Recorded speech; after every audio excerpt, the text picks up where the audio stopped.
Welcome to Health Plus program.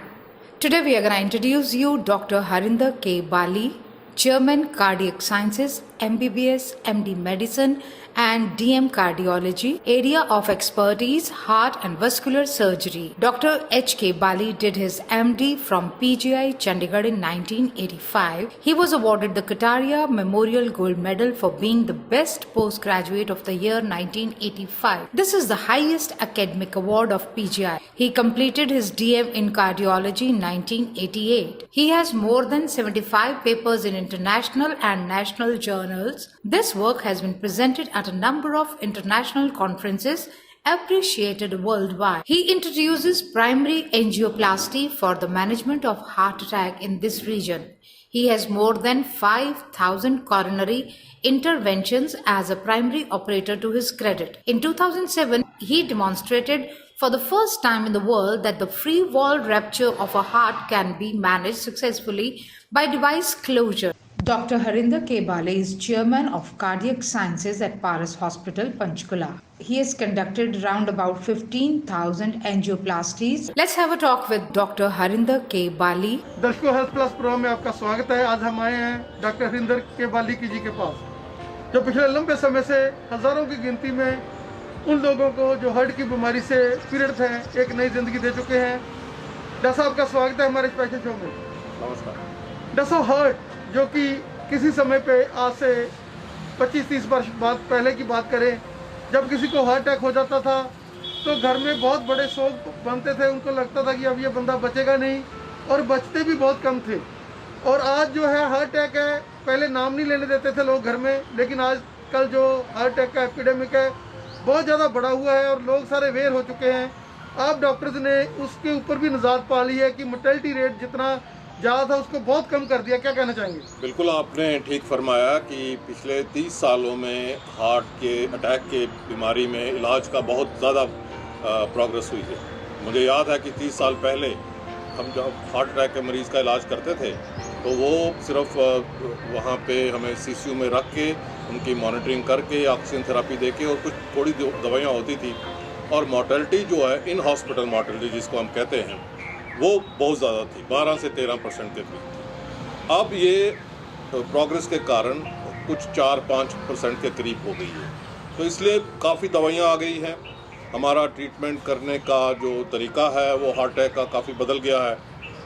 आजकल हम primary angioplasty करते हैं, या जिनमें वो पॉसिबल नहीं हो पाती लॉजिस्टिक के वजह से, उनमें हम थ्रोम्बोलिटिक ट्रीटमेंट से इलाज करते हैं, और उससे बहुत फ़र्क पड़ा है। और अवेयरनेस भी कॉमन पब्लिक में काफ़ी बड़ी है, जिसके कारण पेशेंट्स जो हैं वो हार्ट अटैक के बाद जल्दी हॉस्पिटल पहुंच जाते हैं। और इसमें हम कहते हैं कि टाइम इज़ मसल, तो जितनी जल्दी पेशेंट का इलाज होगा उतना हम हार्ट अटैक के मसल को डैमेज होने से बचा सकते हैं। तो अवेयरनेस बढ़ने के कारण लोग जल्दी हॉस्पिटल पहुँच रहे हैं, और हमारे पास सुविधाएँ हैं कि हम जो ब्लॉक्ड आर्टरी है जिसके कारण हार्ट अटैक होता है उसका हम जल्दी से उसको खोल पाए, उसका निदान कर सकें। ये सिर्फ एंजियोप्लास्टी में प्रोग्रेस नहीं हुई है, दवाइयों में भी बड़ी प्रोग्रेस हुई। मेडिसिन जो हमसे 30 साल पहले थी उसके बाद इतने ज़्यादा बड़े बड़े ट्रायल हो गए हैं, जिसके कारण मल्टीपल मेडिसिन अवेलेबल हैं, जिसमें कुछ खून पतला करने की दवाइयाँ होती हैं, कुछ स्टैटिन जिनको हम कहते हैं वो हैं, कुछ ऐसी दवाइयाँ हैं जो हमारे हार्ट मसल की इनलार्जमेंट होने से रोकती हैं, और मल्टीपल जिनको बीटा ब्लॉकर्स कहते हैं, एस इनहिबिटर कहते हैं, ARBs कहते हैं, आजकल आर्नी कहते हैं। ये सारी मेडिसिन जो है इसके कारण हार्ट के पेशेंट्स को बहुत ज़्यादा फ़ायदा हो रहा है। सर्जरी में भी बड़ी प्रोग्रेस हुई है, और सर्जरी में एक तो ये है कि आजकल जो बाईपास सर्जरी, जिसको हम कॉमन लैंग्वेज में बाईपास सर्जरी कहते हैं, जिसको बीटिंग हार्ट सर्जरी होती है, हम आर्टीरियल ग्राफ्ट यूज़ करते हैं, कई बार मिनिमली इन्वेजिव होती है, बड़े छोटे से छेद से सर्जरी हो जाती है, और मायोकार्डियल प्रिजर्वेशन टेक्निक्स इम्प्रूव हो गए हैं। सो तीनों तरीक़ों में, दवाइयों में भी, एंजियोप्लास्टी स्टेंटिंग के तरीके से भी, जिसको हम इंटरवेंशन कार्डियोलॉजी कहते हैं, उसके थ्रू भी, और सर्जिकल टेक्निक से भी बहुत ज़्यादा तीनों में प्रोग्रेस हुई है।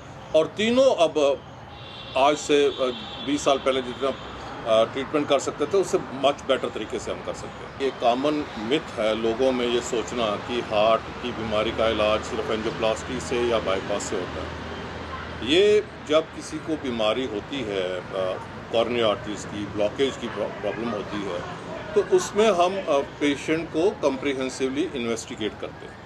इन्वेस्टिगेशन से हम ये पता लगाते हैं कि उनका कितना ज़्यादा हार्ट का मसल है जिसको ब्लड सप्लाई कम मिल रही है, और कितनी नाड़ियों में अटैक है, ब्लॉकेज है, कितनी जगह पे ब्लॉकेज है। ये सारी चीज़ें जो हम टेस्ट करते हैं, जिनसे कई तो नॉन इन्वेजिव टेस्ट है, जैसे इकोकार्डियोग्राफी है, टीएमटी है, स्ट्रेस थेलियम है, स्ट्रेस इकोकार्डियोग्राफी है, और इन्वेजिव तरीके से कॉर्नरी एंजियोग्राफी से, उससे हम ये देखते हैं कि एक पर्टिकुलर पेशेंट में इन तीनों में से कौन सा ऐसा तरीका है जिससे उनको सबसे ज़्यादा फ़ायदा होगा। मैं आपको ये बताना चाहूँगा कि दुनिया भर में 2 बड़े लार्ज ट्रायल हुए थे। एक आज से कोई 15-20 साल पहले जिसको करेज ट्रायल कहते हैं, और एक अभी ट्रायल हुआ है जिसको इस्कीमिया ट्रायल कहते हैं, जिसमें ये बताया गया है कि कुछ ऐसे मरीज़ होते हैं जिनमें ब्लॉकेज होने के बावजूद भी मेडिसिन से अगर हम इलाज करें तो उनको लॉन्ग टर्म पे बेनिफिट मिलता है। तो इसलिए सबसे पहले ये जानने की ज़रूरत है कि जो पहले भी हमने बात करी कि दवाइयाँ जो हैं, मेडिकल ट्रीटमेंट, उसमें बहुत ज़्यादा प्रोग्रेस हो गई, और उससे कॉम्प्लिकेशन जो हार्ट ब्लॉकेज की होती थी वो कम हो गई। दूसरा ये है कि इन लोगों में नॉन इन्वेजिव और इन्वेजिव तरीके से हम ये देखते हैं कि अगर हम इनको दवाइयों से ही मैनेज करें, जिनको स्टेबल कॉर्नियल आर्टरी डिजीज़ है, जिनका मायोकार्डियम इतना ज़्यादा एट जॉपर्डी नहीं है, इस्कीमिक नहीं है, तो उन लोग लेफ्ट वेंट्रिकल फंक्शन उनका नॉर्मल है, तो इन लोगों में दवाइयों से भी लॉन्ग टर्म में फ़ायदा हो सकता है। बट हमें ये जानने की ज़रूरत है कि सबसे पहले ये जो हार्ट की बीमारी है, दिल की नाड़ियों की बीमारी है, ये एक लाइफस्टाइल डिजीज़ है। तो उसका हम जैसे भी इलाज करें, दवाइयों से करें, एंजियोप्लास्टी से करें या बाईपास से करें, लाइफस्टाइल इम्प्रूवमेंट करना और लाइफस्टाइल का ख्याल रखना, जिसमें हम समझते हैं कि अपनी डाइट का ख्याल रखना, अपने एक्सरसाइज करते रहना, स्ट्रेस लेवल को कम करना, मोटापा नहीं होने देना, सिगरेट नहीं पीना, ये सारी चीज़ें जो हैं जिसको हम लाइफस्टाइल जो हमारा आजकल काफ़ी बिगड़ गया है बिकॉज ऑफ मल्टीपल रीजंस पिछले 15-20 सालों में, उसको हम ठीक तरीके से रखें। तो अगर हम अपना लाइफस्टाइल ठीक रखते हैं और इन नॉन इन्वेजिव टेस्ट और इन्वेजिव टेस्ट से हमें लगता है कि दवाइयों से लॉन्ग टर्म में बेनिफिट होगा, तो हम सिर्फ दवाइयों से ही उनका इलाज करते हैं, हालांकि उनकी नाड़ियों में ब्लॉकेज है। और ये आपने बिल्कुल ठीक कहा कि काफ़ी ऐसे मरीज़ हैं जिनका इलाज हम दवाइयों से ही करते हैं और उनको लाइफस्टाइल मॉडिफिकेशन के कारण उनको एडवाइस करते हैं। और मैं आपके माध्यम से ये बताना चाहूँगा कि अनफॉर्चुनेटली कई ऐसे लोग हैं जो लोगों को डराते हैं कि ये अल्टरनेटिव मेडिसिन करनी चाहिए, जी कुछ और करना चाहिए। तो उसमें मैं ये बताना चाहूँगा कि हमारी जो मॉडर्न मेडिसिन है उसमें लार्ज ट्रायल से ये देखा गया है कि कौन से ऐसे लोग हैं जिनमें हम सिर्फ मेडिसिन से इलाज कर सकते हैं। तो इसलिए हमें ये एडवाइस फॉलो करनी चाहिए, इन्वेस्टिगेशन कम्प्रिहेंसिवली कराना चाहिए नॉन इन्वेजिव तरीके से। और अगर आपको डॉक्टर कहता है कि एंजियोग्राफी करानी चाहिए, तो इसका ये मतलब नहीं है कि वो आपको एडवाइस कर रहा है कि ज़रूर ही एंजियोप्लास्टी होगी या बाईपास सर्जरी होगी। ये भी क्वाइट पॉसिबल है कि नॉन इन्वेजिव टेस्ट के बाद या एंजियोग्राफी के बाद भी वो आपको एडवाइस करें कि आप अपना लाइफस्टाइल का ख्याल रखिए और अपनी जो मेडिसिन है वो रेगुलरली लेते रहिए, जिसमें जैसे मैंने आपको जिक्र किया कि ब्लड थिनर्स होते हैं, स्टैटिन्स हैं, कुछ एस इनहिबिटर्स होते हैं, ARBs हैं, बीटा ब्लॉकर्स हैं, और सबसे इम्पॉर्टेंट कि हम अपने ब्लड प्रेशर का, डायबिटीज़ का, उनका भी और कोलेस्ट्रॉल का, इनका भी कम्प्रिहेंसिवली कंटिन्यूसली इलाज करें, ताकि ये सारी जो समस्या है जिसके कारण हार्ट की बीमारी होती है, हार्ट की बीमारी आगे बढ़ती है, उसकी कॉम्प्लिकेशन होती हैं, उसकी हम रोकथाम कर सकते हैं। जैसा शुगर और हार्ट का जैसे घी खिचड़ी का रिश्ता है, और शुगर जो है वो हर तीसरे या चौथे बंदे को पंजाब में, खास करके जो हमारा पंजाब, हरियाणा, हिमाचल, यहाँ पर आप चंडीगढ़ में बैठे हुए हैं, तो आसपास के इलाकों में रिच फूड, वही सुबह परांठे, वही मक्खन और वही चीज़ें, और अगर शुगर हो जाती है तो उसके बाद लोग नहीं इसने मीठा नहीं खाना, बार बार उसको तली हुई चीज़ें, नमकीन, गुजिए और पकौड़ियाँ और बूंदी और ये चीज़ें उनको खिलाते रहते हैं, उसको बेचारा बनाते हैं। एक तो कि ये तो बेचारा है, इसको तो बेचारे को शुगर हुई है, और उसमें इतना कुछ उसको जो है नमकीन और इतना तला हुआ वो खा लेता है कि शुगर के साथ जैसे वो अडीक रहा होता है हार्ट अटैक, तो वो शुगर वाले पेशेंट को जफ्फी पाकर ले जाता है। सब ये आपने बिल्कुल ठीक कहा कि डायबिटीज़ का और हार्ट डिजीज़ का बड़ा क्लोज रिलेशन है, बट हमें ये जानने की ज़रूरत है कि डायबिटीज़ आजकल बड़ी कॉमन बीमारी है। और आप देखेंगे इंडिया में हम कहते हैं कि डायबिटिक कैपिटल बनने जा रही है, तो काफ़ी लोगों को डायबिटीज़ है जो 30-35 साल की उम्र में शुरू होती है और बढ़ती है। बट उसके साथ ही हमें ये भी जानने की ज़रूरत है कि ये डायबिटीज़ के साथ हम नियर नॉर्मल लाइफ, अगर नॉर्मल नहीं तो बिल्कुल नियर नॉर्मल लाइफ व्यतीत कर सकते हैं। हमें अपने लाइफस्टाइल का कंट्रोल करने की ज़रूरत है, वेट का कंट्रोल करने की ज़रूरत है और ब्लड शुगर को कंट्रोल करने की ज़रूरत है। हमने कई ऐसे लोग देखे हैं कि जो सिर्फ डायबिटीज़ के साथ अपनी नॉर्मल लाइफ नहीं जी रहे, बट वो कम्पिटिटिव स्पोर्ट्स में भी पूरा पार्टिसिपेट करते हैं। बड़े फेमस क्रिकेटर थे वासिम अकरम, और वो फास्ट बॉलर थे और दुनिया के माने हुए फास्ट बॉलर थे, ऑल टाइम ग्रेट्स में उनका नाम लिया जाता है। वो डायबिटिक थे और डायबिटीज़ होने के बावजूद भी उन्होंने इंटरनेशनल लेवल पे वनडेज में भी बड़ा अच्छा कंट्रीब्यूशन किया। और ये एक एग्जांपल है, ऐसी हज़ारों एग्जांपल हैं जिसमें डायबिटीज़ के कारण नियर नॉर्मल लाइफ जी जा सकती है। उसमें ये जानने की ज़रूरत है कि हमें डायबिटीज़ अगर हो जाए तो उससे डरने की ज़रूरत नहीं है, बट उसका कंट्रोल करने की ज़रूरत है, जिसमें डाइट, एक्सरसाइज और मेडिसिन आती है। और डायबिटीज़ और ब्लड प्रेशर जो कम्बिनेशन वो और भी ज़्यादा डैमेजिंग होता है हमारे हार्ट के लिए भी और हमारे किडनीज़ के लिए भी। तो हमें डायबिटिक पेशेंट को अपने ब्लड प्रेशर का भी ख्याल उतना ही एग्रेसिवली, और हम समझते हैं कि ज़्यादा एग्रेसिवली करना चाहिए, उनका ज़्यादा ऑप्टिमम कंट्रोल ब्लड प्रेशर का रहना चाहिए ताकि उनकी कॉम्प्लिकेशन ना हो। Diabetes is becoming part of life for many people, और हमें इसका हमें we have to take it in our stride, और इसका हमें इलाज करना है और इसके साथ हमें नियर नॉर्मल लाइफ करनी है। सर्जरी को जो हम पहले वेल्व्स का इलाज या मेडिसिन से करते थे, और जब वो सिम्टोमेटिक हो जाते थे तो उनका हमें वेल्व बदलना पड़ता था। जो सर्जरी में होता था ओपन हार्ट सर्जरी से होता था और हार्ट लंग मशीन के ऊपर होता था। उसके कारण थोड़ी सी कॉम्प्लिकेशन ज़रूर आती थी, और जैसे जैसे पेशेंट की उम्र बढ़ती है तो उसके कारण सर्जरी की कॉम्प्लिकेशन और उसका रिस्क फैक्टर भी बढ़ता है। तो पिछले 20 सालों में इस फील्ड में बहुत ज़्यादा प्रोग्रेस हुई, और मैं 2 वेल्व की आज बात करूँगा और 3 वेल्व की बात करूँगा। पहला वेल्व जो है वो है एओर्टिक वेल्व, जो हमारे लेफ्ट वेंट्रिकल, जो मेन वेंट्रिकल है हार्ट का, उसका और बड़ी आर्टरी जो वहाँ से निकलती है एओर्टा, उसके बीच में होता है।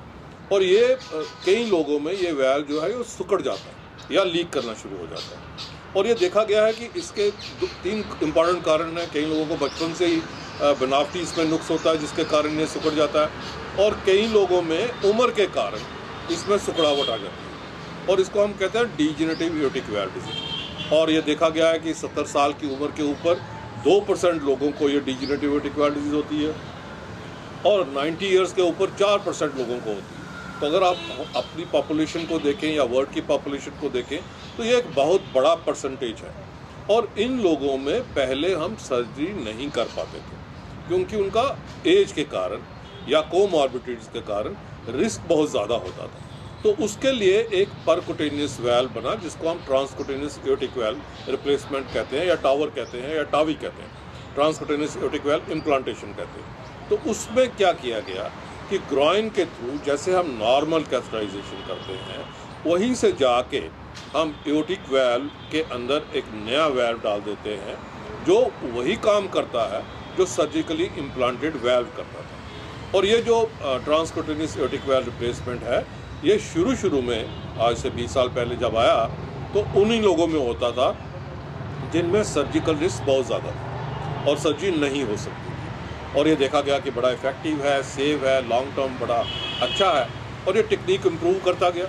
और आज हमारे पास 4th जनरेशन के वेल्व्स हैं, और ट्रायल्स हुए जिसमें ये भी बताया गया, देखा गया कि मॉडरेट रिस्क, जिनमें इतना ज़्यादा रिस्क नहीं है बट मॉडरेट रिस्क है, उनमें भी अगर हम ट्रांसकॉर्नियस एओर्टिक वाल्व रिप्लेसमेंट करें तो उसके भी रिजल्ट सर्जिकल रिजल्ट के मुताबिक ही है। और अभी कुछ नया डेटा आया है जो नॉर्मल रिस्क में भी देख रहा है कि इसकी एफिकेसी है। तो पहली बात तो ये है कि अगर हम सर्जरी की बात करें तो सर्जरी में भी इम्प्रूवमेंट इतनी हुई है कि हम हाई रिस्क प्रोसीजर भी कर सकते हैं, मिनिमली इन्वेजिव तरीके से वाल्व को रिप्लेस कर सकते हैं। तो सर्जरी अपने तरीके से इम्प्रूव कर रही है और उसके जो कॉम्प्लिकेशंस थी या उसकी लिमिटेशंस थी वो बेटर हो रही है। तो हमें सर्जन्स का कंट्रीब्यूशन भी यहाँ रिकॉग्नाइज करना चाहिए। बट उसके बावजूद जिन लोगों को सर्जरी नहीं हो सकती या रिस्क हाई है या वो नहीं चाहते कि उनका हो और मॉडरेट रिस्क भी है, उनमें हम ये ट्रांसकॉर्नियस एओर्टिक वाल्व रिप्लेसमेंट कर सकते हैं। मैं ये बता रहा था कि ग्रॉइन से होता है, बट कई बार इन बुज़ुर्गों में जो लेग्स की आर्टरी होती है उनमें भी ब्लॉक होता है, तो उनमें हम ग्रॉइन से नहीं कर सकते।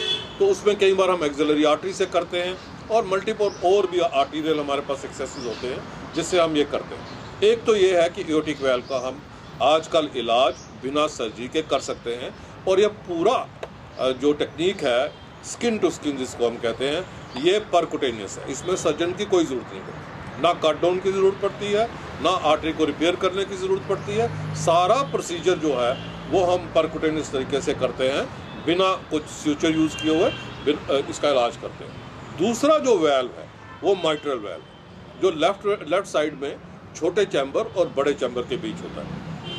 और ये वाल्व कई बार लीक करना शुरू हो जाता है और इन पेशेंट इसको भी हमें सर्जिकली रिपेयर करना पड़ता है या रिप्लेस करना पड़ता है। बट अब कई लोग ऐसे हैं जिनमें ये सर्जरी नहीं हो सकती, हार्ट मसल बहुत कमज़ोर है, कोमॉर्बिडिटीज़ हैं, उनमें सर्जरी नहीं हो सकती। तो उसमें हम परकुटेनियसली इस माइट्रल वाल्व का इलाज, लीकिंग माइट्रल वाल्व का इलाज कर सकते हैं, जिसको हम कहते हैं माइट्रा क्लिप। तो उसमें हम उसी तरीके से ग्राइन से जाके ट्रांसइसोफेजियल एकोकार्डियोग्राफी के अंडर ट्रांससेप्टली जाके माइट्रल वाल्व में 1, 2 या 3 क्लिप लगा देते हैं, जिसके कारण उसकी लीकेज जो है वो कम हो जाती है या बंद हो जाती है। तो ये उन मरीज़ों में होता है जिनमें हार्ट मसल कमज़ोर है या जिनमें सर्जरी नहीं हो सकती है। तो ये माइट्रा क्लिप एक नई हमारे पास परकुटेनियस ट्रीटमेंट आई है इन लोगों के लिए। तीसरा ये है कि जो दाईं तरफ के वाल्व, राइट साइडेड, जिसको हम ट्राइकस्पिड वाल्व कहते हैं, राइट साइड के छोटे चैम्बर और बड़े चैम्बर के बीच में, वो कई ऐसी बीमारियां हैं जिनमें वो लीकेज करता है और उसके कारण पेशेंट को राइट साइडेड हार्ट फेलियर होता है और उन लोगों में सर्जरी पॉसिबल नहीं होती। और अभी कई ऐसे नए डिवाइसेस आए हैं जिनमें हम इन लोगों का भी ट्राइकस्पिड वाल्व में भी इसका इलाज कर सकते हैं, ताकि ट्राइकस्पिड वाल्व रिगर्जिटेशन की कॉम्प्लिकेशन हार्ट फेलियर का हम इलाज कर सकते हैं। और आखिरी में कहूँगा कि जो चौथा वाल्व, पल्मोनरी वाल्व, कई लोगों में वो भी ख़राब होता है और उसके कारण कई बच्चों में कंजेनिटल हार्ट डिजीज़ है और उनका ऑपरेशन हुआ है और जब वो बड़े होते हैं तो ये वाल्व लीक करने के कारण कॉम्प्लिकेशन आ जाती है, या वैसे भी पल्मोनरी वाल्व में रिगर्जिटेशन के कारण कॉम्प्लिकेशन आ जाती है, तो उसको भी हम परकुटेनियसली इम्प्लांट कर सकते हैं। तो ये काफ़ी प्रोग्रेस हुई है। मैं दोबारा आपसे कहूँगा कि प्रोग्रेस सिर्फ इंटरवेंशन कार्डियोलॉजी में नहीं हो रही, प्रोग्रेस सर्जरी में भी हो रही है, प्रोग्रेस मेडिसिन में भी हो रही है। हमारे पास वाल्व के मरीज़ों के लिए भी आजकल बेटर मेडिसिन है और जैसा मैंने बताया कि सर्जिकल टेक्निक भी काफ़ी ज़्यादा इम्प्रूव हो गए हैं, मिनिमल इन्वेजिव तरीके से हम करते हैं। डॉक्टर साहब का बहुत बहुत धन्यवाद, जो आज आपने कोरोना का एपिडेमिक है उसके बावजूद आपने हमारी रिक्वेस्ट मानी और आपने हमें समय दिया। हम चाहेंगे कि इस चैनल के माध्यम से आप जैसे डॉक्टर जो सेवा के पुंज हैं, जिनके साथ लंबी लंबी चेन्स बनी हुई हैं, फॉरेन के जो लोग हैं वो भी आपको लाइक कर रहे हैं। आपका हमें समय देने के लिए बहुत बहुत धन्यवाद। मैं आपके माध्यम से पहले तो आपको शुक्रिया करूंगा कि आपने मौका दिया मुझे आपसे बात करने का। दूसरा, मैं सारे लोगों को कहूँगा कि अभी कोरोना पेंडेमिक बहुत ज़्यादा बढ़ गया है और वैक्सीनेशन हमें लगवानी चाहिए, उसके बारे में हेजिटेंसी नहीं होनी चाहिए और हमें वो सभी प्रिकॉशन लेने हैं, जो मास्क लगाना है, सोशल डिस्टेंस मेंटेन करना है या बार बार अपने हाथ धोने हैं, वो वैक्सीनेशन करने के बाद भी करना पड़ेगा और ये हमें कुछ देर के लिए अपना लाइफस्टाइल करना पड़ेगा। और इसी के साथ मैं आपका बहुत धन्यवाद करता हूँ। शुक्रिया।